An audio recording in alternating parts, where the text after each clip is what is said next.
Hi, and welcome to the Unhinged History Podcast, the podcast where two compulsive nut jobs became friends because one of them sent the other a very inappropriate meme, and the other one has very questionable boundaries. And then we decided to come close, tell each other history stories we've only recently learned. I'm host one, inappropriate meme sharer. I'm Theresa. And that, Questionable boundaries. I'm questionable boundaries. I'm Angie. I was gonna hmm ask them to guess which one is which, but you blew it. no, I did. I have a feeling they Okay. know us well enough because I really think that had I known you this well, I would not have sent the meme I sent. Yeah, but I mean it worked, didn't it? It That's did that's work. why we became friends. I Yeah. received a very sketchy text message and was like, "This is the funniest thing I've ever seen. Love this human. Friend." Yeah. So now you know how I Yeah. pick my friends. Yep. If you two would like to make questionable choices, that is Angie dot bad boundaries at unhinged.gov.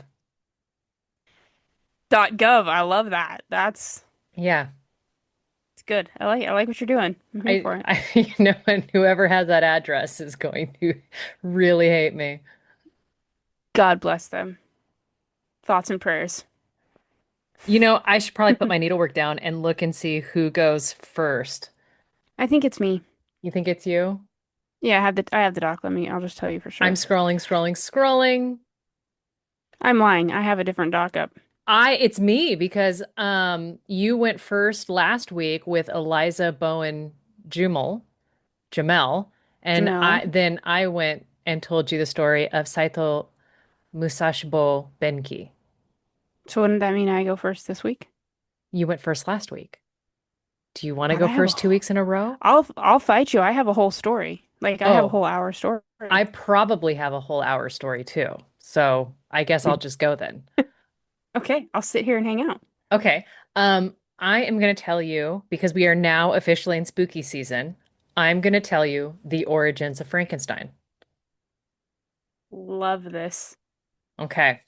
My sources, the Science Museum blog, The Science Behind Mary Shelley's Frankenstein by Katie Croson, the Shawnee or Sewanee Review, Volume 89, number one, winner of 1981. The article is entitled Science, Frankenstein, and Myth by Theodore Zielkowski.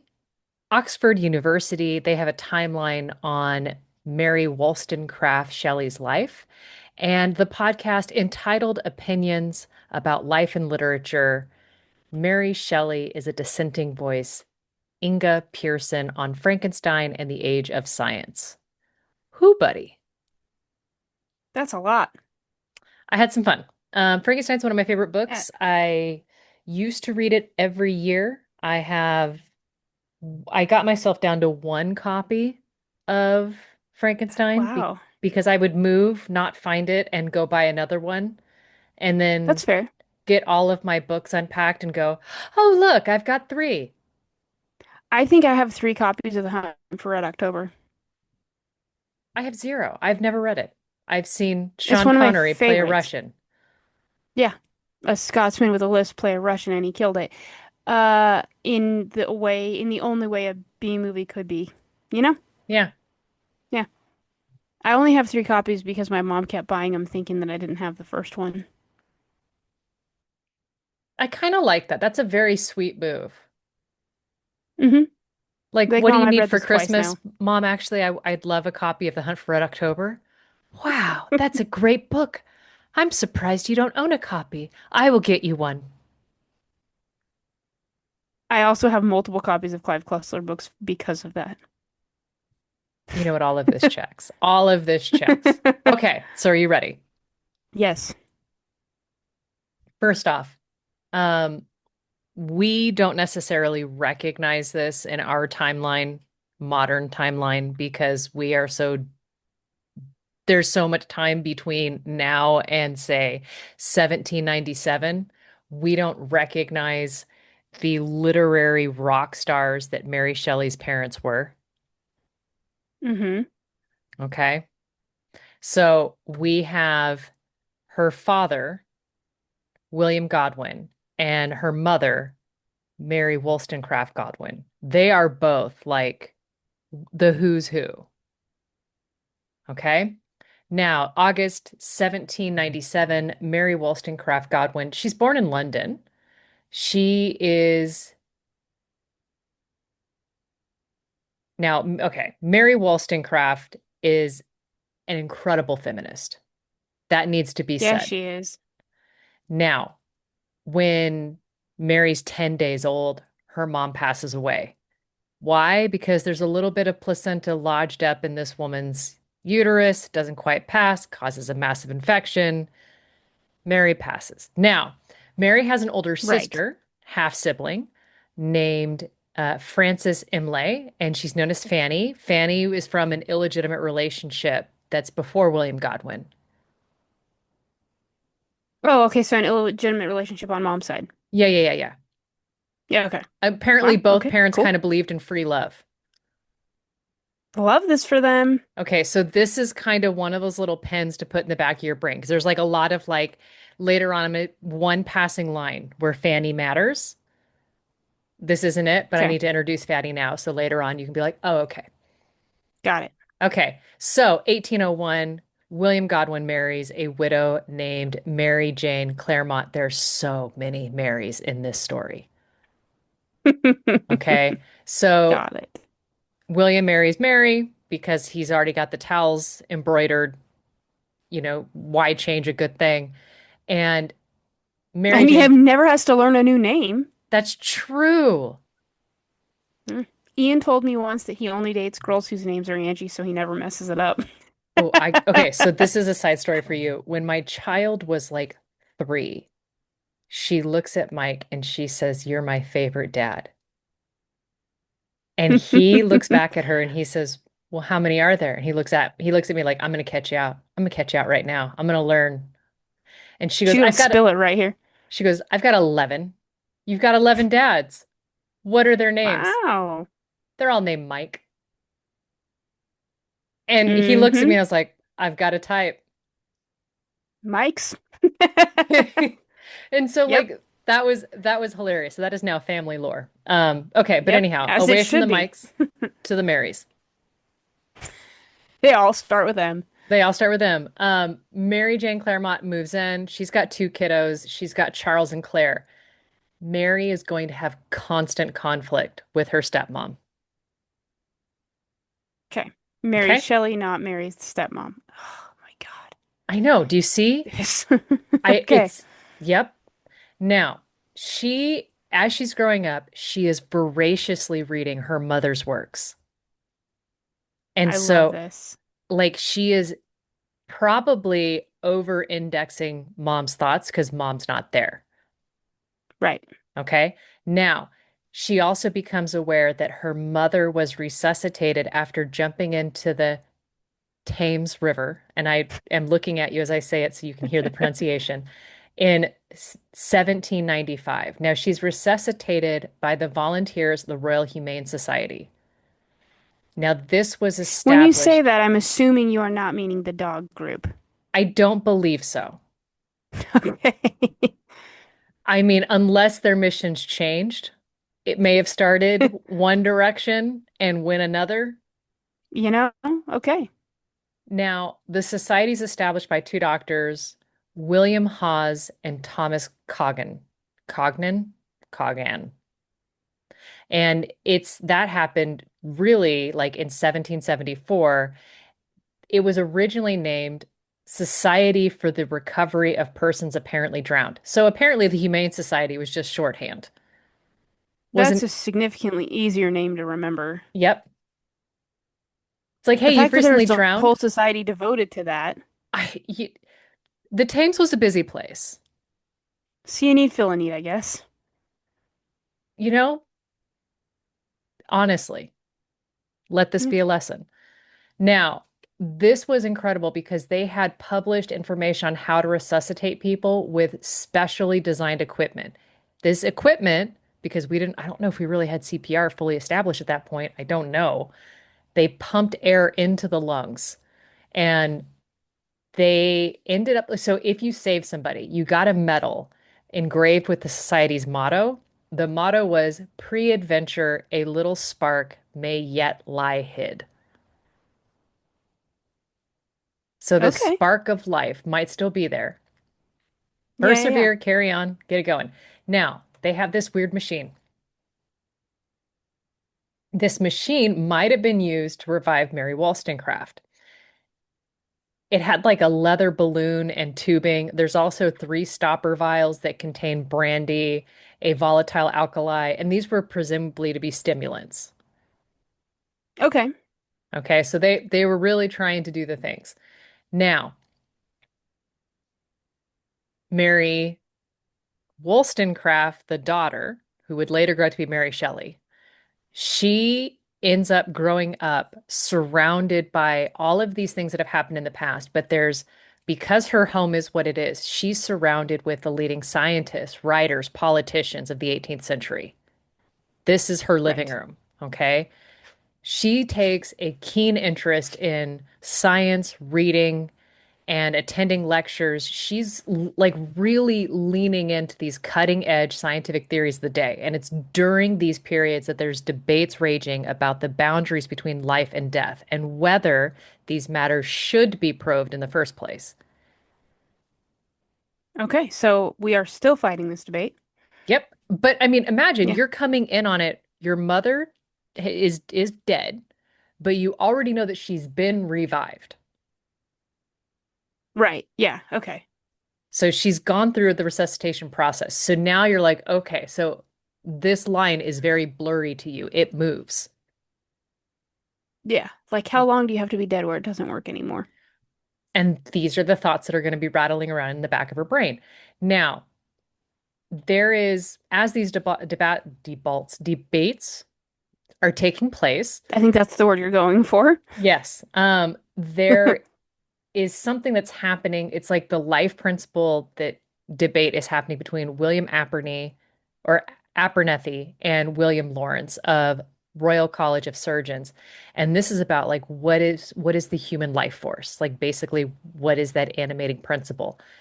Now, Abernathy, he argues that there's this vital spark that is super added to the material body to animate it. Like this is the soul. It's kind of like the clock starts ticking after it's been wound up. Okay. Okay. Now, Lawrence is arguing that life just kind of exists. It's through all of its functioning parts. So he Okay. says, like, part of the same whole, trying to extricate life and the body is like trying extracting an egg from a baked cake. Like, it's I just also, okay. there. All right. Like, I mean, I don't know if we have fully figured that out. I think we No. understand quite a bit, but I think we get to a certain point, we go, they just gave up Yeah, the I ghost. agree. But Yeah. I didn't go to Literally. medical school, so who am I? Um, so we have all this going on. Now I get to get into galvanism. Do you know what galvanism Okay. is? I've heard it before, but I'm going to tell you just explain it to me because I'm thinking I don't. Okay.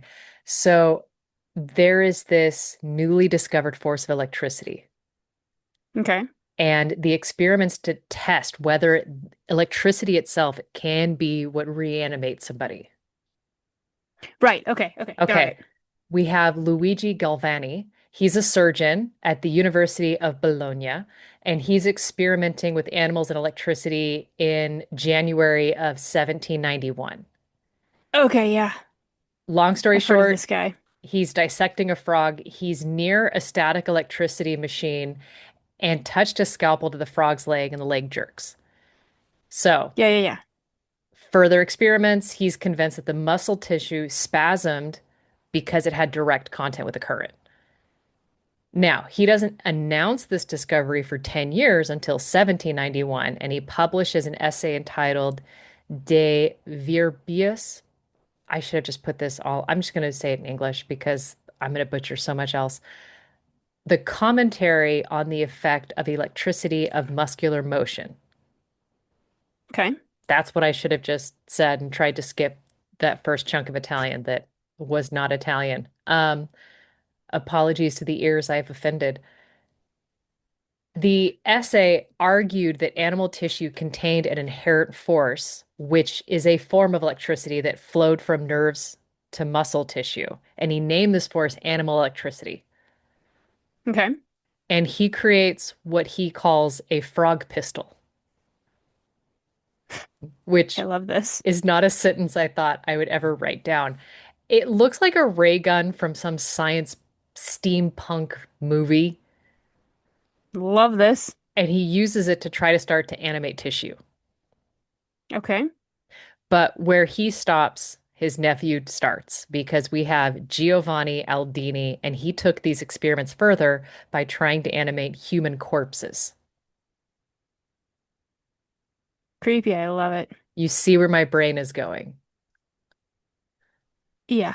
Okay, so he tours Yeah. Europe with Yeah. these demonstrations, and he goes to the infamous Newgate Prism in London in 1803. Now, Okay.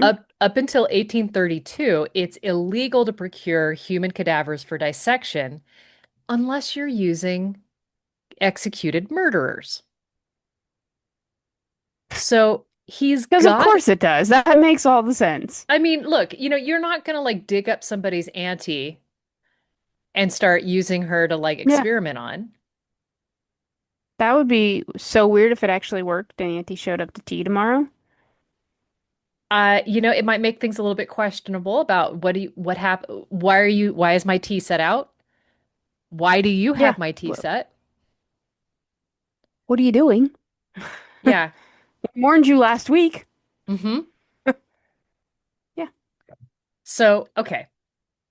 He has to go to Newgate for these experiments because it's illegal to just experiment on anybody.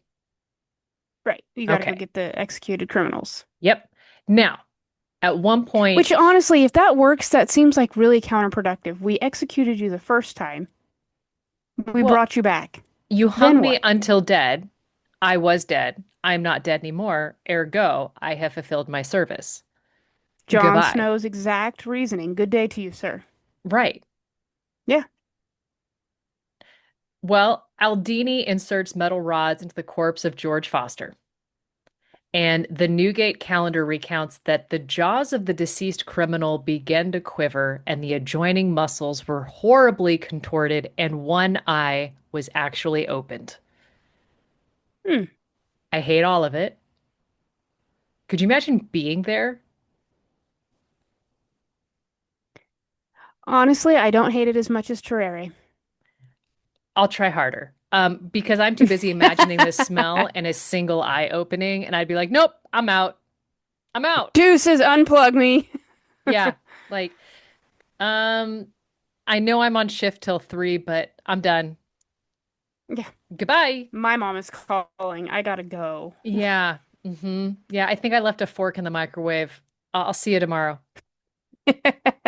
Live, laugh, toaster bath.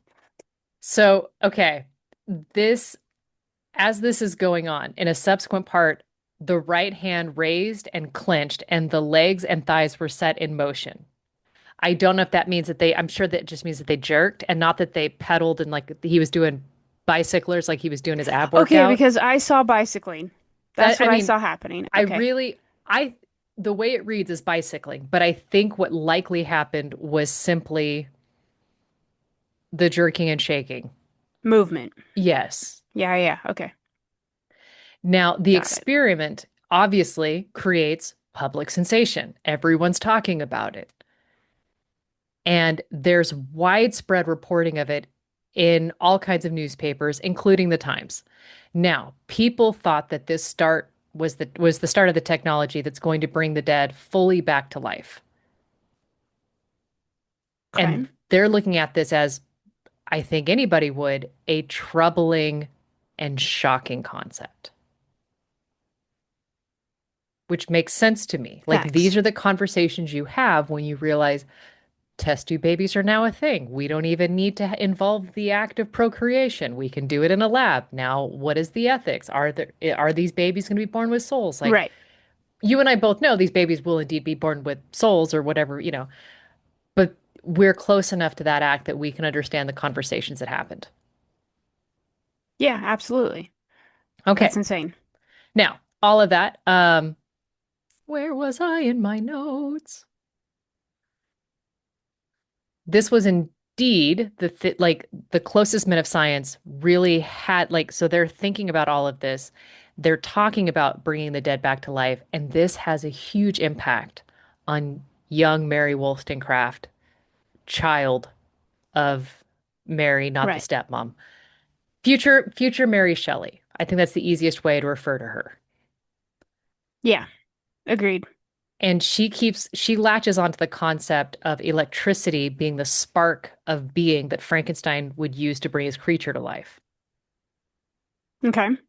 Now, one friend of Mary Shelley's father, a man named Humphrey Davy, he's a famous chemist and he carried out tons of experimental work on electricity.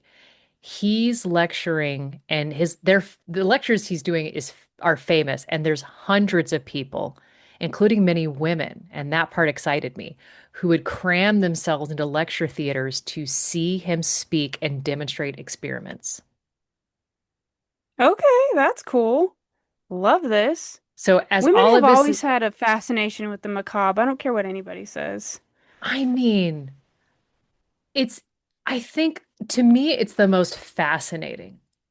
Like I don't want to deal with flower arranging. I want to know, ooh, what did that why? Why did that Yeah, happen? You know? You yeah. ask questions with that as While I opposed arrange to, my flowers, I'm going to ask these questions. yeah, exactly. Yeah.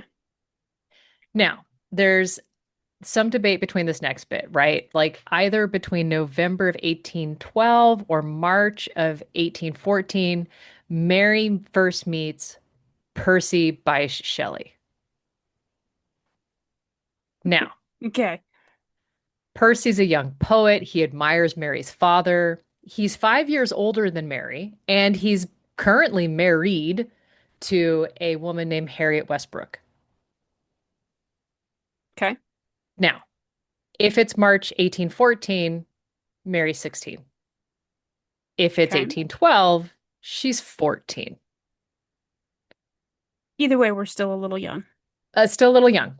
So 18 Hmm? versus 21. And Shelley is married. Okay. Now that I've drummed that or beat that drum, Godwin, he is really kind of hurting for cash. And so he's like, okay, we want family, huddle up, family meeting time. We're gonna have Percy come over. We want to make a good impression on him. We want him to stay coming over because he's a baronet and your daddy's broke. And so we need to get a loan out of the baronet so we can sidestep this whole poverty motion that we're in full swing. So now that we've established that, Okay, yeah. let the man in, dress up, stand at the foot of the stairs. Now, okay. Be pretty. Do the thing. Yep. Now, our dude Percy Shelley, he has kind of a punk rock mindset as we would see him now, right? It's hard to think of that in the early 1800s. Yet here we are. Okay. So, if Shelley's indeed 16 when they meet, it's only a few months later that Shelley runs off with Percy. Mary Shelley runs off with Percy. See what I mean? Like there's too many Marys. This is now there's two Shelleys Honestly, there involved. is no new names in this. I honestly, it's a four-sided die, and I'm just rolling it and just being like, well, I'm gonna say Mary. I'm gonna say Shelley. Godwin. I got Godwin one time. Yeah. Well, technically everybody marries in or is born a Godwin except for Percy. Anyhow, carry on. Yeah, I guess that's true. So as Mary and Percy meet and run off to Europe after they've, fall in love, her stepsister, Claire, goes with them, despite her mother's rage and probably also incurring more stepmom rage Yeah, okay. because Claire is just, you know what? You guys are going to go off and have a great time. Why shouldn't I come? This sounds like a great bit. Now, I love this. Mary Wollstonecraft Godwin, she becomes pregnant almost immediately. Of course. And William Godwin, Daddy Dearest, is furious. So furious, he refuses to see his own daughter for 2 years. Well, okay. those are some big feelings. He's entitled to Mm-hmm. them. I'm sure stepmom didn't make things any better, Yeah, I would have that feeling. Mm-hmm. but it's later the year that they run off that it's in August. They run off in June. Mary and Percy run out of money after traveling in Europe, and Percy has to keep changing addresses to avoid debt collectors. Oh no. Okay. So he's that kind of guy, and I think that makes it hilarious that Daddy Dearest wanted everyone to make nice so that he could get money out of him. And we come to find out he's just a good for nothing rake. Just as broke. Yep. So February of 1815, she gives birth to their first child, Clara. The baby's premature and dies a few days later. Mary's diary Hmm. recounts a dream that she has where the baby comes back to life when the baby's warmed by a fire, which I find heartbreaking. Of course. Yeah. January of 1816, so 11 months later, she gives birth to their second child, William, nicknamed Wilmouse. Okay. It's kind of cute. It is adorable. It's June of 1816. She and Percy Shelley stayed with Lord Byron and his physician, John Polidori, at Villa Diodati near Lake Geneva. This is my favorite part of the story. Because you know it's coming. Yeah. Carry So on. it is a wet, uncongenial summer, according to Mary, and it's got some long, unusually dark days. Now, unbeknownst to Lord Byron, his party, everybody else, the unseasonable weather, it's the coldest in recorded history up to that point. Okay. It was the year without summer, and it's caused by a volcanic eruption at Mount Tabora in Indonesia the previous year, which had led to massive climate change. Right. Now, we're going to put a pin in that because I need to expand the timeline before I zoom back into the summer. Okay. Okay. October 1816, Mary's half sister, Fanny Imlay, who was older than her, commits suicide by laudanum overdose at age 22. Mm. I hate that for her. December 1816, Shelley's 21-year-old wife, Percy Shelley's 21-year-old wife, Harriet Westbrook, is found dead in London's Serpentine River. Oh, right, because he didn't get a divorce. He just ran off with this young mistress. Exactly. Right. Okay. She was pregnant with her third child, which was probably illegitimate. Well, yeah, because he's been gone. Yeah, he wasn't there at the time. Yeah. Okay. That's Uh, sad. That makes fif me sad. Okay.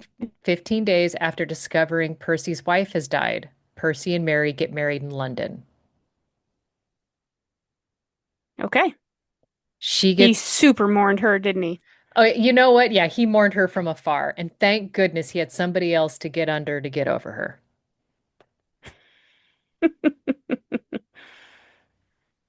By the time Percy and Mary get married, she's pregnant with their third child.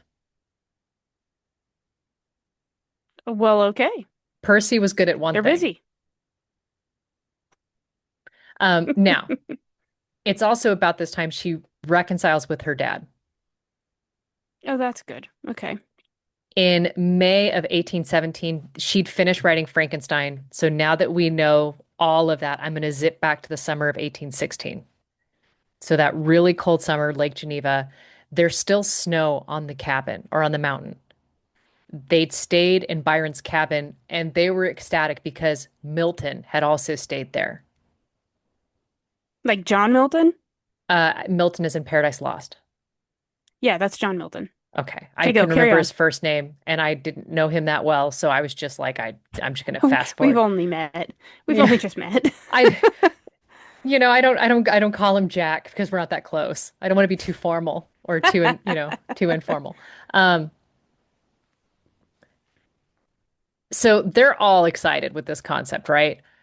Claire, the Right. stepsister, she's also on this trip. She's absolutely thrilled because she is enthralled with Lord Byron. Because who's not, let's be honest. I mean, you could either be with Shelley, who is a chump when I mean, he sounds like a playboy. Byron, probably also a playboy, but I mean, he brought a bear at one point to some event. Like, you know what I mean? Like, this is the level of chaos they're working with. Now, Byron's personal physician, Dr. John Palladori, he is paid to secretly report on Byron to basically the modern or the previous days, the past days, like paparazzi. Like that is he's writing this and sending it out so everybody can keep Right. abreast of the shenanigans.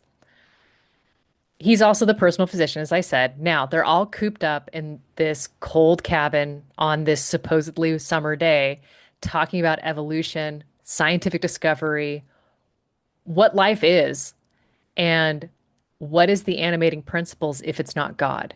And Mary keeps dreaming about dead kids. That's devastating. It is, but I think this is just part of how she's processing everything. Yeah, no, that makes sense. So, as they're all sitting by a fire, Byron proposes that every person in the party needs to write a ghost story. And Shelley would later recount in her 1831 introduction to Frankenstein how one evening the group discussed the boundaries of life and death, that perhaps a corpse could be reanimated. Galvanism had given token of such things. And when they retired to bed, she recalls having a waking dream. And Okay. every single podcast, every single article mentions this next bit. I saw the pale student of unhallowed arts kneeling beside the thing he'd put together. I saw the hideous phantasm of a man stretched out, and then, working on some powerful engine, show signs of life and stir with an uneasy, half vital motion. That's so good. That's so good. Now, here's where I take a little bit of a sidestep. Fun side story. As a student at Eton, Percy Shelley had almost electrocuted himself in an attempt to reproduce Ben Franklin's experiment with a kite. Of course he did. Because of Who course he wouldn't? did. Who wouldn't? And why did it need to go Yeah. in that part of the story? Unclear. But I needed to tell you that because it was in my brain, so it needs to live in yours. Of course.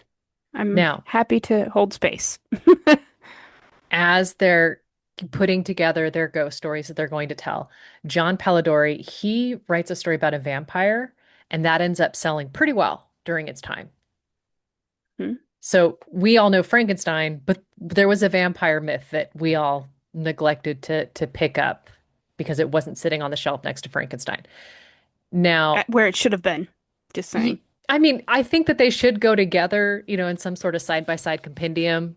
I don't think it's Hmm. probably anywhere near as good, but I do kind of want to read the what was happening is, right next to it. It's good. Can confirm. You've read it? Hmm. Oh, My thesis paper was on Dracula. I have read everything. okay. I am behind. Um, So, as we're thinking about this, I think it's important to recognize that we have a book written by Byron called Prometheus Unbound. Because if you look at the title of Frankenstein, it's the modern Prometheus. Hmm. So she's pulling all of these threads as she's writing it. And as we're thinking about this, I want to kind of sidestep and go into the psychology of the creature. So the podcast that I mentioned is out of Stanford, and they're talking about how Frankenstein's image is set in such a particular way that at the time, in the ethos of the lifestyle they're living in, they're operating like one of the prevailing thoughts that I didn't go too deep into was Edmund Burke's theory of beauty causing revulsion by the doctor. Okay. Because like there's this theory of like sublimity. I can't say like how important landscape is. And when you read through Mary Shelley's Frankenstein, you see the icy landscapes and how subliminal, that's what I'm trying to get to, those are and how that impacts the psyche. But then Okay. he's the same guy who talks about how the subliminal landscape works. He also has a theory about beauty. And we see this idea that his limbs are proportional. He's got white teeth. He's described as having luxurious black hair, but his skin barely contained arteries and organic chaos. Right. So it is great up until a point, and then that one point is just not quite right. So the entire thing is so wrong. It's this Right. uncanny valley. And Yeah. Okay. when the book describes Elizabeth's eyes, they're cloudless blue eyes, but the creature has a dull yellow eye.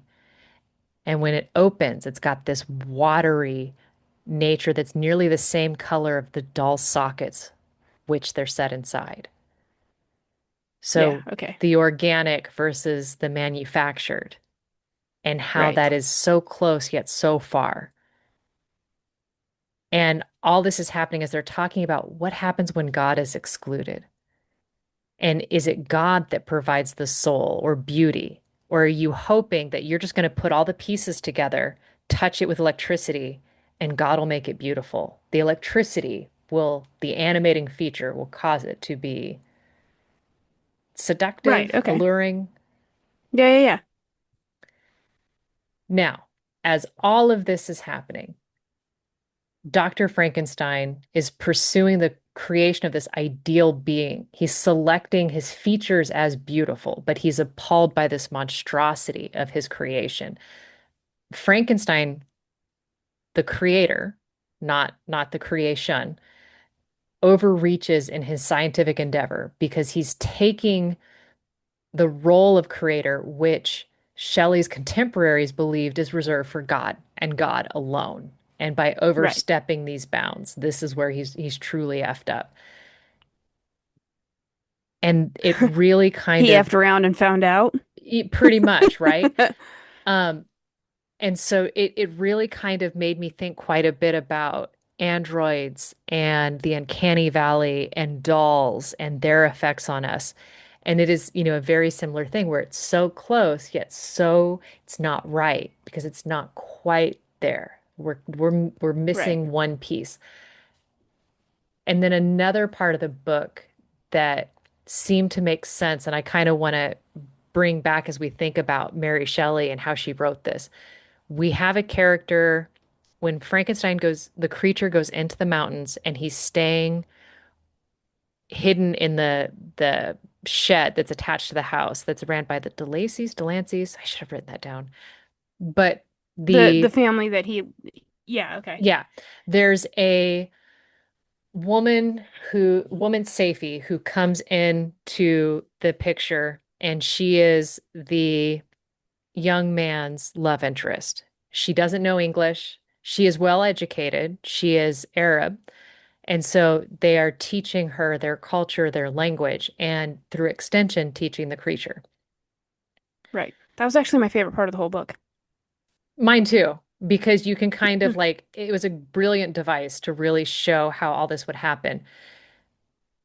In this case, how Safie's education educates the creature, it mirrors how Mary probably felt her education came to be because she got her education from her mother, but not through her mother directly. Right. Yeah. No, that makes sense. And so she's getting this imparted, and Mary's mother is set to believe that motherhood required rational thought and they needed to be equal to that of their spouses and their partners. And that was not a Yeah. prevailing thought at the time. No, absolutely not. Yeah. But she's like, to be a mom, you got to think critically because these little kids are going to try to kill themselves. So you got to be 5 steps ahead of them. Like all the time. Yeah. Now, Mary, future Mary Shelley, she's smart, but she's never formally educated. She's just kind of allowed to Montessori her way through life Okay. to the point where, as smart as she is, as well thought through as she does things, she requires Byron to help her because she doesn't know where to put a comma. She's never been taught. Like she reads, she knows what a comma is, but as to where it goes, Yeah, she what's needs the someone, point? Right. yeah, she needs someone to come in behind her and be like, wow, literally we put it here, Yeah. And that part, like, so there's a lot of debate, mostly based in chauvinism, where people think that Byron maybe did more than just a little bit of editing because of, well, how would a woman write this? How would a woman create an entire genre? And it's like, well, when you look Because at the we're smart.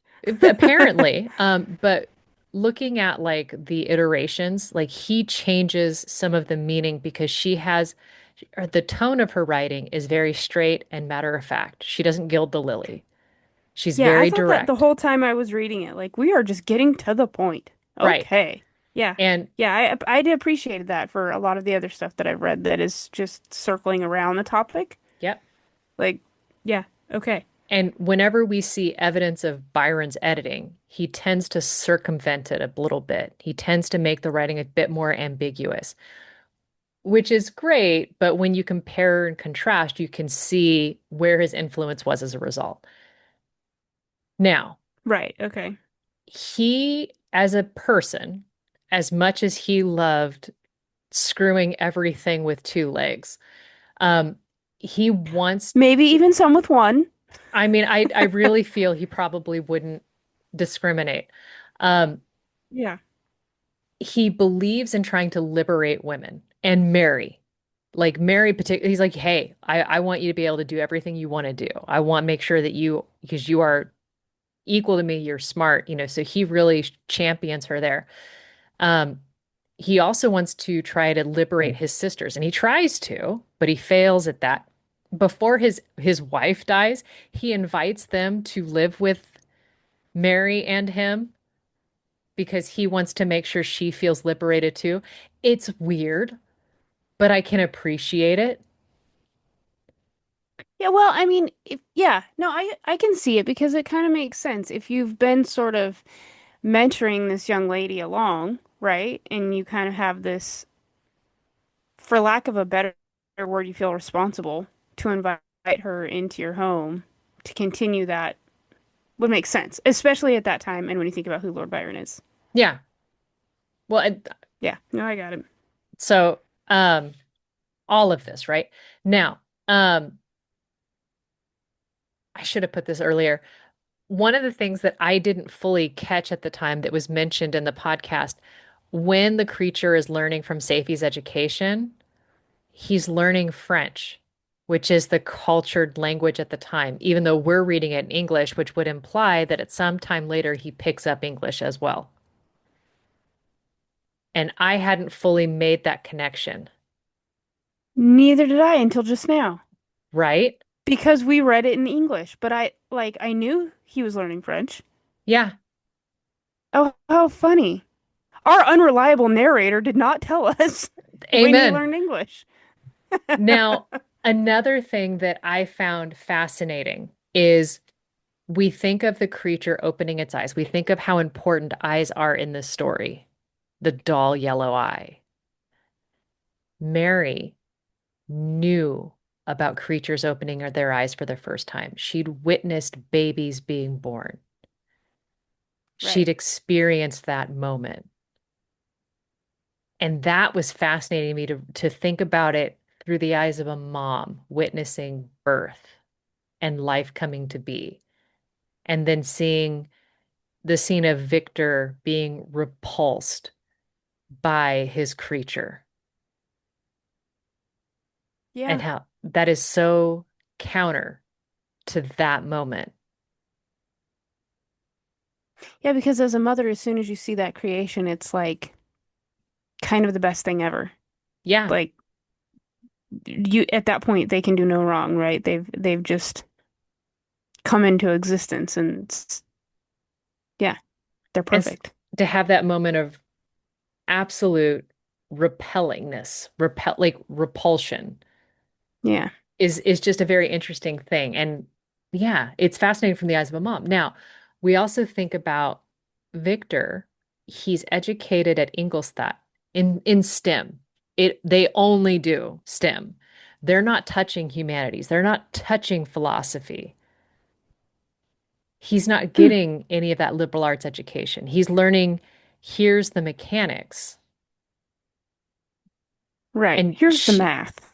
she spent her time thinking about the why, the how, the and then what. Yeah. And so she's coming at it from a very different angle, having interfaced with the scientists, having talked to those and sat in the lectures. Yeah. That's interesting. And that really kind of like made me kind of go, oh, so it just showed how she viewed a purely STEM education as lacking. Like you're not a well-rounded individual without thinking through, to quote Jurassic Park, you spent all this time, I can't think about the first, but you never thought about if you should. Yeah. You spent so much time trying to figure out if you could. You didn't think about whether or not you should. Yeah. Yeah. And I Yeah. think that's, that kind of comes back here. Now, Byron, when he wrote Prometheus Unbound, Prometheus is this hero. He's a champion of liberty. But with Shelley, Prometheus is a failure because Prometheus here is Victor Frankenstein and his creation undermined his entire existence. Yeah. And so Yeah. I mean, yeah. seeing him as the modern Prometheus, that was an intentional set of wording. That's so good.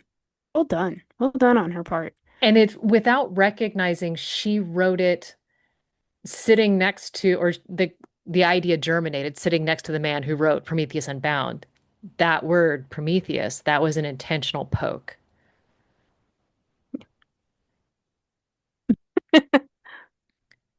And then I'll end it on Something this. tells me he loved it though, because all attention is good attention for Oh, him. I can't imagine that guy.